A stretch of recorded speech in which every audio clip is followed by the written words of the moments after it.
गर्भ में मिलने वाले कष्टों का रहस्य बहुत ही गूढ़ और हृदय को झकझोर देने वाला है। श्री कृष्ण अर्जुन से कहते हैं, हे पार्थ, जब कोई जीव मां के गर्भ में आता है तो वह केवल शरीर धारण नहीं करता, बल्कि अपने पूर्व जन्मों के कर्मों का पूरा बोझ भी साथ लाता है। वह मांस, मज्जा और रक्त के बीच एक अंधेरी कैद में घिरा रहता है, जहां चारों ओर केवल अंधकार, घुटन और पीड़ा होती है। 6 माह के बाद जब उसे होश आने लगता है तो वह असहनीय दुर्गंध के बीच कराह उठता है। उस घुटन भरे संसार में हर क्षण उसे ऐसा प्रतीत होता है जैसे वह किसी कठोर दंड को भोग रहा हो। तब वह आत्मा आर्त स्वर में ईश्वर से पुकारती है, हे प्रभु, मैंने ऐसा कौन सा पाप किया था जो मुझे इस अंधकारमय नरक में धकेल दिया गया? मैं इस मोह माया से भरी दुनिया में जन्म नहीं लेना चाहता। कृपा कर मुझे मुक्त कर दीजिए। परंतु नियति की यह अटल सच्चाई है कि ईश्वर उसकी विनती को अनसुना कर देते हैं, क्योंकि जीव को अपने कर्मों का फल भोगना ही पड़ता है। श्री कृष्ण अर्जुन को बताते हैं, हे धनंजय, मां के गर्भ में जीव जितने कष्ट सहता है वह मृत्यु लोक के किसी भी दुख से कहीं अधिक होता है। परंतु यह कष्ट किसी के साथ अन्याय नहीं, बल्कि उसके पूर्व जन्मों में किए गए कर्मों का ही प्रतिफल होता है। वहां वह अपने पापों पर पछताता है, अपने किए गए अधर्म को याद कर तड़प उठता है और सोचता है कि काश उसने सत्कर्म किए होते तो आज उसे इस पीड़ा में न रहना पड़ता। परंतु जैसे जैसे जन्म की घड़ी पास आती है, वैसे वैसे वह अपने पूर्व जन्म की बातें भूलने लगता है। जैसे ही वह संसार में जन्म लेता है, उसे अपने बीते हुए जन्म की कोई स्मृति नहीं रहती। वह फिर उसी मोह माया में लिप्त हो जाता है, वही भूलें दोहराने लगता है और फिर वही जन्म मरण का चक्र चलता रहता है। भगवत गीता में भगवान श्री कृष्ण कहते हैं, हे अर्जुन, यह चक्र अनंत है। जब तक जीव अपनी आत्मा के परम सत्य को नहीं जान लेता, तब तक वह जन्म और मृत्यु के इस चक्र में बंधा रहता है। यही नहीं, यदि कोई गर्भवती स्त्री भगवत गीता का श्रवण करती है तो उसके गर्भ में पल रहे शिशु का मानसिक और आध्यात्मिक विकास होता है। ऐसे माता पिता को संस्कारी, बुद्धिमान और श्रेष्ठ संतान की प्राप्ति होती है, जो न केवल इस जीवन को संवारती है बल्कि आत्मा के मोक्ष का मार्ग भी प्रशस्त करती है। गर्भ गीता केवल एक ग्रंथ नहीं, बल्कि जीवन और जन्म के सबसे गहरे रहस्यों का उद्घाटन है। यह वह दिव्य ज्ञान है जो हमें सोचने पर विवश करता है, क्या हम इस चक्र से मुक्त हो सकते हैं? क्या कोई ऐसा मार्ग है जो हमें मोक्ष की ओर ले जाए? भगवान श्री कृष्ण स्वयं हमें यह सिखाते हैं कि यह संसार एक स्वप्न के समान है, जहां हर जन्म हमें मोक्ष का एक अवसर देता है। अब यह हम पर निर्भर करता है कि हम इस जीवन को केवल भोगों में व्यतीत कर देते हैं या आत्मज्ञान प्राप्त कर अपने असली स्वरूप को पहचानते हैं। अर्जुन का हृदय और भी व्यथित हो उठा। उसने व्याकुल स्वर में कहा, हे प्रभु, यह मन तो मतवाले हाथी के समान बेलगाम है। इसकी तृष्णा कभी समाप्त नहीं होती। यह 5 इंद्रियों के वश में है और इन पर सबसे अधिक प्रभाव अहंकार का है। यह अहंकार इतना बलवान है कि यह मनुष्य को पतन की ओर धकेल देता है। कृपा कर बताइए, इस मन को कैसे वश में किया जाए? भगवान श्री कृष्ण ने धैर्यपूर्वक कहा, हे अर्जुन, यह मन सचमुच हाथी के समान उद्दंड है। इसकी तृष्णा इसे कभी स्थिर नहीं रहने देती। यह काम, क्रोध, लोभ, मोह और अहंकार के अधीन होकर अपने ही विनाश का कारण बनता है। किंतु जैसे एक मतवाले हाथी को अंकुश से नियंत्रित किया जाता है, वैसे ही इस मन रूपी हाथी को वश में करने का एकमात्र उपाय है ज्ञान का अंकुश। अहंकार से ग्रस्त प्राणी अंधकार में गिरता है, नरक के गर्त में समा जाता है, किंतु जो ज्ञान के प्रकाश को धारण करता है वह स्वयं को बचा लेता है। अर्जुन ने व्याकुल होकर पूछा, हे कृष्ण, यह प्राणी बार बार गर्भ में क्यों आता है? यह जन्मते ही पीड़ा क्यों सहता है? रोग, जरा और अंततः मृत्यु की कठोर मार इसे क्यों झेलनी पड़ती है? वह कौन सा पवित्र कर्म है जिससे यह जन्म मरण के बंधन से मुक्त हो सके? भगवान श्री कृष्ण ने गंभीरता से उत्तर दिया, हे अर्जुन, यह मनुष्य अज्ञान और मोह में अंधा है। यह संसार के नश्वर सुखों में आसक्त होकर बार बार जन्म लेता है, बार बार मरता है। इसे कभी चैन नहीं मिलता। यह जिस वस्तु को पा लेता है उसके खोने का डर इसे सताता है और जो नहीं मिलती उसकी चाह में जीवन भर भटकता रहता है। 8 पहर माया के पीछे दौड़ता है, और इसी मोह के कारण यह गर्भ के दुखों को सहता रहता है। श्री कृष्ण के इन वचनों ने अर्जुन के हृदय में एक तीव्र ज्वाला जला दी। उसकी आत्मा जैसे किसी अनजाने सत्य को पहचानने लगी। वह समझने लगा कि मनुष्य का सबसे बड़ा शत्रु स्वयं उसका अहंकार है और सबसे बड़ी मुक्ति का द्वार केवल ज्ञान में है। अर्जुन व्याकुल होकर बोले, हे भगवान, कुछ लोग तुम्हारे नाम का स्मरण करते हुए वन वन भटकते हैं, कुछ वैराग्य धारण कर लेते हैं और कुछ धर्म कर्म में लीन रहते हैं। इन सब में सच्चा भक्त कौन है? कौन वास्तव में तुम्हारे निकट है? और वे वैष्णव कौन हैं जो तुम्हारे चरणों के वास्तविक अधिकारी हैं? भगवान श्री कृष्ण मुस्कुराए और बोले, हे अर्जुन, जो मेरे नाम के लिए संसार की मोह माया त्याग कर वन में विचरण करते हैं वे सन्यासी हैं, लेकिन जो अपने सिर पर जटा बांधते हैं, अंग पर भस्म लगाते हैं और फिर भी अहंकार से भरे होते हैं, उनमें मैं नहीं हूं। अहंकार ही उनके लिए सबसे बड़ी बाधा है, जिससे मेरा दर्शन उनके लिए दुर्लभ हो जाता है। अर्जुन का मन व्याकुल हो उठा। वे आगे बोले, हे प्रभु, कौन सा ऐसा पाप है जिससे किसी की पत्नी की मृत्यु हो जाती है? कौन सा अपराध किसी के पुत्र को छीन लेता है? और वह कौन सा अधर्म है जिससे कोई नपुंसक हो जाता है? भगवान श्री कृष्ण ने गंभीर स्वर में उत्तर दिया, हे अर्जुन, जो व्यक्ति किसी से उधार लेता है और उसे लौटाने की नियत नहीं रखता, उसके इस पाप से उसकी पत्नी असमय मृत्यु को प्राप्त होती है।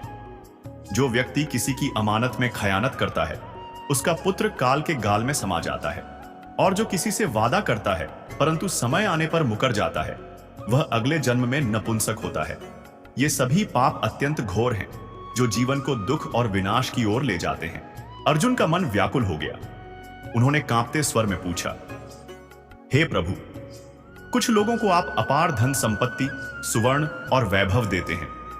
वे कौन से पुण्य के भागी होते हैं? और जो हाथी, घोड़ा, रथ जैसे राजसी सुख पाते हैं, उन्होंने कौन सा महान कर्म किया होता है? भगवान श्री कृष्ण ने मंद मुस्कान के साथ उत्तर दिया, हे अर्जुन, इस संसार में जो मनुष्य दानशील होते हैं, जो अपने धन को धर्म और सत्कर्म में लगाते हैं, जो भूखों को भोजन कराते हैं और निष्काम सेवा करते हैं, वे सुवर्ण और अपार धन संपदा प्राप्त करते हैं। और जो व्यक्ति सत्य और न्याय के मार्ग पर चलते हैं, जो अपने जीवन को धर्म और लोक कल्याण के लिए अर्पित करते हैं, वे हाथी, घोड़ा और रथ जैसे राजसी सुखों के अधिकारी बनते हैं। यह सब उनके पूर्व जन्मों के पुण्य का ही फल है। इस संसार में कर्म ही सर्वस्व है और जो जैसा करता है उसे वैसा ही फल प्राप्त होता है। अर्जुन यह सुनकर गहरे चिंतन में डूब गए। उन्होंने समझ लिया कि संसार में कोई भी सुख दुख बिना कारण नहीं आता। हर जन्म, हर परिस्थिति, हर भाग्य केवल और केवल अपने कर्मों का ही परिणाम है। अर्जुन ने व्याकुल होकर पूछा, हे प्रभु, यह संसार इतना विविध क्यों है? कोई राजा बनता है, कोई निर्धन रहता है, कोई विद्वान होता है तो कोई अज्ञानी। किस पुण्य के प्रभाव से किसी को ऐश्वर्य मिलता है और कौन से कर्म किसी को निर्धनता की ओर धकेल देते हैं? भगवान श्री कृष्ण ने करुणा से देखा और उत्तर दिया, हे अर्जुन, जो मनुष्य स्वर्ण का दान करते हैं, वे अगले जन्म में घोड़ों और रथों के स्वामी बनते हैं। जो निष्काम भाव से कन्यादान करते हैं, वे पुनः पुरुष योनि में जन्म लेते हैं। जो अन्नदान करते हैं, उनका स्वरूप सुंदर होता है और जिन्होंने विद्या का दान किया है, वे स्वयं भी विद्यावान होते हैं। संतों की सेवा करने वाले पुण्य आत्माओं को पुत्र रत्न की प्राप्ति होती है। अर्जुन ने गहरी सांस ली और पुनः पूछा, हे प्रभु, कौन सा पाप ऐसा है जिससे मनुष्य जीवन भर रोगों से ग्रस्त रहता है? कौन सा अधर्म उसे गड्ढे का जन्म लेने को बाध्य करता है? स्त्री और टट्टू का जन्म किस पाप के कारण प्राप्त होता है? और वह कौन सा पाप है जिससे कोई बिल्ली का जन्म पाता है? भगवान श्री कृष्ण का स्वर गंभीर हो गया। हे अर्जुन, जो व्यक्ति कन्यादान करते समय धन लेते हैं, वे पापी होते हैं और यही कारण है कि वे जीवन भर रोगों से पीड़ित रहते हैं। जो व्यक्ति अपनी वासनाओं में डूबकर मदिरा का सेवन करते हैं, वे अगले जन्म में टट्टू बनते हैं। जो झूठी गवाही देते हैं, वे स्त्री योनि में जन्म लेते हैं। जो महिलाएं पहले स्वयं भोजन कर लेती हैं और फिर ईश्वर को अर्घ्यदान देती हैं, वे अगले जन्म में बिल्ली बनती हैं। और जो लोग झूठी वस्तु दान करते हैं, वे अगले जन्म में गुलाम स्त्रियां बनती हैं। अर्जुन का हृदय और अधिक प्रश्नों से भर गया। उन्होंने अधीर होकर पूछा, हे प्रभु, कोई धन का प्रेमी होता है, कोई स्त्रियों में आसक्त रहता है। यह आकर्षण किस कारण उत्पन्न होता है? श्री कृष्ण गंभीर स्वर में बोले, हे अर्जुन, धन और स्त्री दोनों नाशवान हैं। यह माया का मोहजाल है जो जीव को भटकाता है। केवल मेरी भक्ति ऐसी है जो कभी नष्ट नहीं होती। जो मेरी शरण में आता है वही सच्ची शांति पाता है। अर्जुन ने और अधिक गहराई से जानना चाहा। उन्होंने पूछा, हे भगवान, यह राजपाट किस पुण्य से प्राप्त होता है?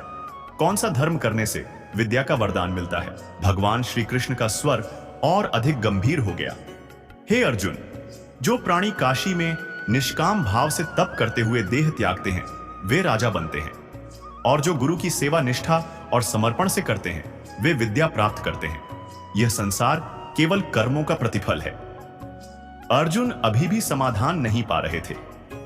उन्होंने और जिज्ञासा से पूछा, हे प्रभु, कुछ लोग बिना किसी परिश्रम के अचानक धनवान हो जाते हैं, इसका क्या कारण है? भगवान श्री कृष्ण मुस्कुराए और बोले, हे अर्जुन, जो गुप्त दान करते हैं, जो बिना किसी दिखावे के दूसरों की सहायता करते हैं, वे अचानक धन संपत्ति प्राप्त करते हैं। जो परमेश्वर के कार्य में लगते हैं, जो परोपकार में अपना जीवन अर्पित करते हैं, वे सदैव रोगों से मुक्त रहते हैं। अब अर्जुन के मन में पापों को लेकर जिज्ञासा उठी। उन्होंने भयभीत स्वर में पूछा, हे भगवान, कौन से पाप मनुष्य को अमली नशेड़ी बना देते हैं? कौन से पाप से गूंगे हो जाते हैं और कौन सा पाप कुष्ठ रोग का कारण बनता है? भगवान श्री कृष्ण के नेत्रों में एक गहरी गंभीरता झलक उठी। वे बोले, हे अर्जुन, जो व्यक्ति नीच कुल की स्त्रियों के साथ अनुचित संबंध रखते हैं वे अगले जन्म में अमली बनते हैं। जो गुरु से शिक्षा प्राप्त करके भी उसे भूल जाते हैं, अपने गुरु का अपमान करते हैं, वे गूंगे होते हैं। और जो निर्दोष गौ की हत्या करते हैं वे कुष्ठ रोग से पीड़ित होते हैं। इन पापों का प्रायश्चित अत्यंत कठिन होता है। अर्जुन का हृदय पीड़ा से भर उठा। उन्होंने कांपते हुए कहा, हे प्रभु, कोई व्यक्ति रक्त विकार से ग्रस्त क्यों होता है? कोई निर्धन क्यों जन्म लेता है? किस पाप के कारण खंड वायु का कष्ट मिलता है? कौन से पाप से कोई अंधा या पंगु बनता है? और कुछ स्त्रियां बाल विधवा क्यों होती हैं?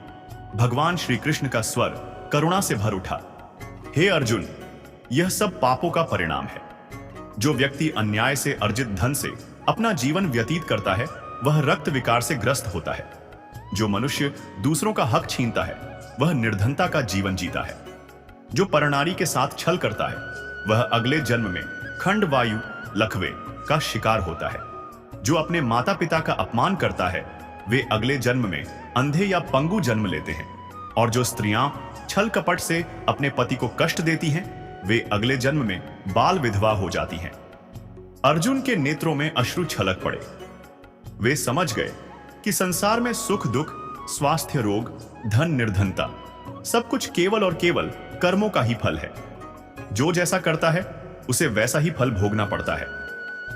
अर्जुन ने गहरी श्रद्धा से भगवान श्री कृष्ण के चरणों में प्रणाम किया और अत्यंत भावुक होकर पूछा, हे प्रभु, आप परब्रह्म हैं, आप अनंत हैं, आपको कोटि कोटि प्रणाम। पहले मैं आपको केवल अपना संबंधी मानता था, परंतु अब मैं आपको संपूर्ण ब्रह्मांड के ईश्वर रूप में देख रहा हूं। हे परमेश्वर, कृपा कर बताइए, गुरु दीक्षा का क्या महत्व है और सच्चे गुरु का स्वरूप कैसा होता है? भगवान श्री कृष्ण की दृष्टि प्रेम और करुणा से भर उठी। वे मंद मुस्कान के साथ बोले, हे अर्जुन, धन्य हो तुम, धन्य हैं वे माता पिता जिन्होंने तुम जैसा पुत्र पाया। तुम्हारी जिज्ञासा तुम्हारे उद्धार का संकेत है। हे अर्जुन, इस संसार में गुरु का स्थान सर्वोच्च है। संपूर्ण ब्रह्मांड का गुरु स्वयं जगन्नाथ है, विद्या का गुरु काशी है और चारों वर्णों के लिए सन्यासी गुरु का स्वरूप होता है। सन्यासी वही कहलाता है जिसने सब कुछ त्याग कर केवल मेरे नाम में अपना मन लगाया हो। ब्राह्मण ही जगत गुरु होता है, परंतु सच्चा गुरु वही है जिसने अपनी सभी इंद्रियों को जीत लिया हो, जिसे संपूर्ण संसार ईश्वरमय प्रतीत होता हो, जो माया मोह से परे और परम तत्व को जानने वाला हो। हे अर्जुन, जो गुरु के प्रति भक्ति भाव रखता है, जो गुरु के समक्ष बैठकर भजन करता है, उसका भजन सफल होता है। परंतु जो गुरु से विमुख होता है वह महान पापी है। उसके लिए यह सारा संसार व्यर्थ है। जो बिना गुरु के रहता है वह चांडाल के समान होता है। जैसे गंगाजल भी यदि मदिरा के पात्र में रखा जाए तो अपवित्र हो जाता है, वैसे ही बिना गुरु का भजन भी निष्फल होता है। उसका भोजन देवता तक स्वीकार नहीं करते, उसके सारे शुभ कर्म व्यर्थ हो जाते हैं। हे अर्जुन, कुत्ता, स्वर, गधा और कौआ ये सभी हीन योनियाएं हैं, परंतु उनसे भी अधिक नीच वह मनुष्य है जो गुरु को नहीं अपनाता। गुरु के बिना कोई भी प्राणी मोक्ष प्राप्त नहीं कर सकता। जो बिना गुरु के रहता है वह निश्चित रूप से नरक में जाता है। गुरु दीक्षा के बिना किए गए सभी कर्म निष्फल हो जाते हैं। हे अर्जुन, जैसे गंगा समस्त नदियों में श्रेष्ठ है, जैसे सभी व्रतों में एकादशी का व्रत सर्वोत्तम है, वैसे ही सभी पुण्य कर्मों में गुरु की सेवा श्रेष्ठ है। जो गुरु को अपनाए बिना धर्म करता है वह केवल पशु योनि में उसका फल भोगता है और 84 लाख योनियों में भटकता रहता है। अर्जुन का हृदय भाव विह्वल हो उठा। उनकी आंखों में श्रद्धा के आंसू छलक आए। उन्होंने कांपते स्वर में पूछा, हे प्रभु, गुरु दीक्षा क्या होती है? कैसे एक साधारण प्राणी गुरु की कृपा प्राप्त कर सकता है? भगवान श्री कृष्ण के नेत्रों में दिव्य तेज झलक उठा। उन्होंने गंभीर और मधुर स्वर में कहा, हे अर्जुन, धन्य है तेरा जन्म, क्योंकि तूने यह परम पवित्र प्रश्न किया।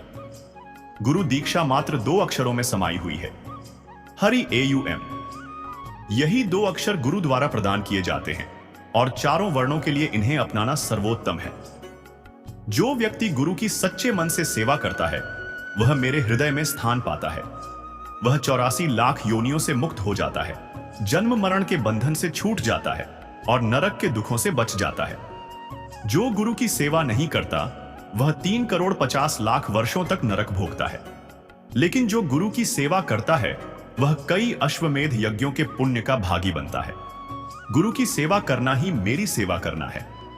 हे अर्जुन, हमारे इस पवित्र संवाद को जो भी प्राणी श्रद्धा से पढ़ेगा और सुनेगा वह जन्म जन्मांतर के कष्टों से मुक्त हो जाएगा। उसकी 84 लाख योनियाएं कट जाएंगी और वह गर्भ के दुखों से सदा के लिए मुक्त हो जाएगा। अर्जुन की आंखों से अश्रुधारा बह निकली। उन्होंने श्री कृष्ण के चरणों में सिर झुका दिया और उनके भीतर एक असीम शांति का संचार हुआ। अब उन्हें अपना मार्ग स्पष्ट दिखने लगा। गुरु की भक्ति और सेवा ही परम सत्य है। वृद्धजनों के प्रति कर्तव्य परिवार के सदस्यों का कर्तव्य है कि वे वृद्धों को यह महसूस न होने दें कि उनका इस घर में कोई स्थान नहीं रहा। उन्हें ऐसा लगना चाहिए कि परिवार उनके प्रति प्रेम और सम्मान रखता है। यदि हम आज अपने बुजुर्गों की सेवा करेंगे तो कल हमारी संतानें भी हमें वही आदर देंगी। यह जीवन का चक्र है, जो बोओगे वही पाओगे। गृहस्थों का कर्तव्य है कि जो भी अतिथि या अभ्यागत उनके द्वार पर आए उसका उचित सत्कार करें। भारतीय संस्कृति में कहा गया है, अतिथि देवो भव। जहां अतिथियों का सम्मान नहीं होता वहां समाज और परिवार की उन्नति रुक जाती है। परिवार की एकता भी बहुत महत्वपूर्ण है। जहां लोग एक दूसरे से खुलकर संवाद नहीं करते, एक दूसरे से कटे कटे रहते हैं, वहां समाज और परिवार शीघ्र ही बिखरने लगते हैं। इसके विपरीत जहां शाम को सभी सदस्य मिलकर बैठते हैं, अपनी बातें साझा करते हैं और परस्पर प्रेम भाव रखते हैं, वहां परिवार में सुख और समृद्धि बनी रहती है। अगर कोई व्यापार लगातार घाटे में चल रहा हो तो उसे सफल नहीं कहा जा सकता। इसी तरह मानव जीवन भी एक व्यापार की तरह है। अगर इसमें प्रसन्नता, शांति और संतोष नहीं है तो यह घाटे में ही चल रहा है। अत्यधिक इच्छाएं, अहंकार, द्वेष, क्रोध, असहनशीलता और स्वार्थ ये सभी जीवन को धीरे धीरे नष्ट कर देते हैं। बहुत से लोग सारी भौतिक सुविधाएं होने के बावजूद भी मानसिक रूप से परेशान रहते हैं, क्योंकि वे ईर्ष्या, द्वेष, कलह, चिंता और मानसिक उलझनों में उलझे रहते हैं। धन अधिक हो या कम, लेकिन मन यदि पवित्र है तो जीवन सुखी रहेगा। शुद्ध विचार, संतों और सज्जनों की संगति से मन की पवित्रता बनी रहती है। बुढ़ापा जीवन का अंतिम सत्य, अंत भला तो सब भला, यह कहावत सही है, लेकिन अधिकांश लोगों के लिए बुढ़ापा सबसे कष्टदायक समय बन जाता है। जो व्यक्ति अपने पूरे जीवन में क्रोध, ईर्ष्या, स्वार्थ और कटुता को पालता है, उसका बुढ़ापा भी दुखदायी हो जाता है। परंतु जो संतोष, सेवा और प्रेम का मार्ग अपनाता है वह अपने जीवन के अंतिम पड़ाव को भी शांति और सुख के साथ व्यतीत करता है। वास्तविक सुख बाहरी चीजों में नहीं, मन की शांति, अच्छे विचारों और प्रेमपूर्ण संबंधों में है। वृद्धों का सम्मान करें, उनके अनुभवों से सीखें, परिवार में प्रेम और एकता बनाए रखें, मन को शुद्ध रखें ताकि जीवन के अंतिम क्षण भी सुखद और शांतिपूर्ण हो। दोस्तों, अगर आपको यह वीडियो पसंद आई हो तो लाइक, शेयर और सब्सक्राइब करना न भूलें। यदि आप हमारे YouTube चैनल गीता संस्कार पर नए हैं तो सब्सक्राइब करके बेल आइकॉन दबाएं ताकि हमारी हर नई वीडियो सबसे पहले आप तक पहुंचे। कमेंट में जय श्री कृष्ण, राधे राधे लिखकर अपना आशीर्वाद दें। हमारी पूरी वीडियो देखने के लिए धन्यवाद। जय श्री कृष्ण, राधे राधे।